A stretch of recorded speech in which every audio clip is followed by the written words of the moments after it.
अंजना सिंह गई हैं बाबा का दर्शन करने। अंजना सिंह गई हैं शिव जी का दर्शन करने और बहुत ही अच्छी फोटोज वहां का शेयर की हैं। ये सारी फोटोज वहीं के हैं। फोटोज के साथ वीडियोज भी शेयर की हैं। अंजना सिंह सर पे फूलों का माला भी पहनी हुई हैं और ललाट पे सिंदूर का टीका भी लगा हुआ है। और अंजना सिंह मंदिर के पास के फोटोज भी शेयर की हैं और गाड़ी में भी बैठने के बाद के भी फोटो शेयर की हैं। चंदन और सिंदूर भी लगवाई हैं।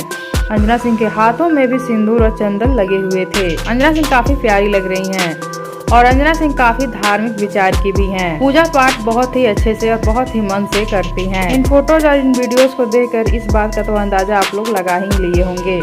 अभी हाल ही में अंजना सिंह एक और वीडियो शेयर की थी जिसमें वो थामे जाकर के थामे वाली माता का पूजन कर रही थी। और अभी कुछ दिन पहले गणेश चतुर्थी पर भी बप्पा को अपने घर लेके आई थी और बहुत ही अच्छे से पूजा पाठ कर उनका विसर्जन की। और अभी अंजना सिंह का ये न्यू पोस्ट है जिसमें अंजना सिंह गई हैं बाबा का दर्शन करने और कैप्शन में लिखी हैं हर हर महादेव। तो अंजना सिंह की इन फोटोज और वीडियोस को देखने के बाद आप सब क्या कहना चाहते हैं बताइए मेरे नीचे कमेंट बॉक्स में। साथ ही वीडियो को लाइक कर लीजिए, चैनल को सब्सक्राइब कर लीजिए। वीडियो पसंद आया हो तो इसे ज़्यादा से ज़्यादा शेयर कीजिए।